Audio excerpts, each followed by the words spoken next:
We're at the Sealift Vineyard in Annapolis, and if you've tasted with me, we talk about making wine from the top of Sonoma Mountain to the top of the Sonoma Coast, and this is the top of the Sonoma Coast.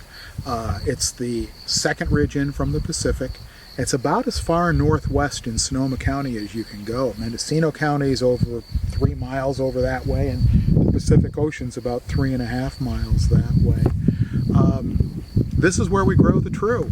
And of course we call it that because it's in that special strip of land that winemakers refer to as the true Sonoma Coast. And when you talk about a vineyard, I know I'm supposed to have a glass of wine, but I don't walk around a vineyard with a glass of wine. But when we talk about a vineyard, we talk about soil and we talk about climate. And the soil is a series called Holdredge. It's not called Holdredge. It could be. There's actually a Holdredge soil in Nebraska, believe it or not, but not here. In any event, Holdredge is a sandy loam. That means it doesn't have a lot of clay. It's really well drained. Pinot loves it. And it's not overly fertile either. It's really, really a good soil for Pinot. A lot of the vineyards we work with are Holdredge soil vineyards. The climate here, though, it's cold. It's very, very cold. Now, we're at 1,250 foot elevation here.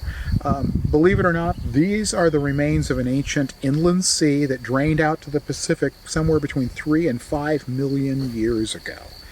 And the vineyard workers, once in a while, they still find ancient seashells when they're working here. And I didn't think to bring some and throw them down and pretend to find them, but we could. You know, you hear that, you think, wait a minute, 1,200 foot elevation, inland sea.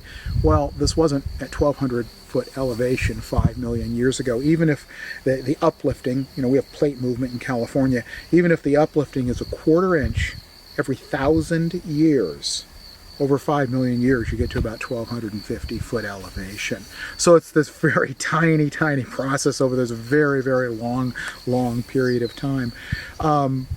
But the climate here is cold, and so even though there's this elevation, if we're not in the fog here, or just above it, we are affected by the temperature here. It's typically, I think the average temperature here is around 71 degrees in the summertime. Healdsburg, 50 miles that way through some winding roads. If it's 105 there and we come up here, it's maybe 75. We just have those long, steady temperatures here. Now, in a really, really cold year like 2009, 2010, the whole county was cold. Everything struggled to ripen. Up here, the wines were very petite, very delicate, pretty, but they didn't really have the depth just because it was so cold. We picked in those years in November.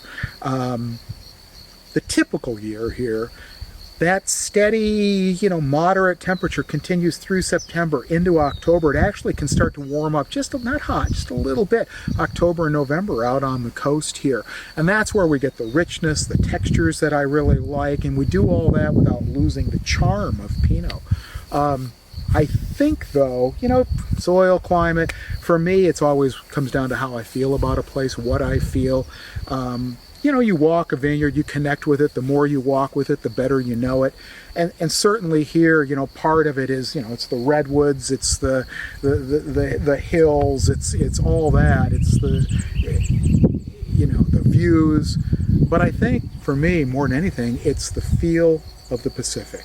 I feel its presence here. It's this kind of, when I'm here and I'm walking, there's always this quiet, looming presence of it. It's almost this weighty feel to it, weighty, but it's this really calm thing too. And I always think about it, Balboa, he named it the Pacific Ocean. It was Mar Pacifica, and peaceful sea, and that calmness, that tranquility, I always feel that in this vineyard, and hopefully a little bit of that captured in the wine. But I think the way I always sort of perceive it in the wine is you can look at the ocean on a day when it's not super sunny and you see the depth of it, but the ocean still shimmers. And that's kind of what I get out of the wines from out here. They can have all that depth, but they can still have that shimmer on top. And we work with some really special vineyards. For me, that's what makes this one very, very special. I hope you enjoy the wines from here.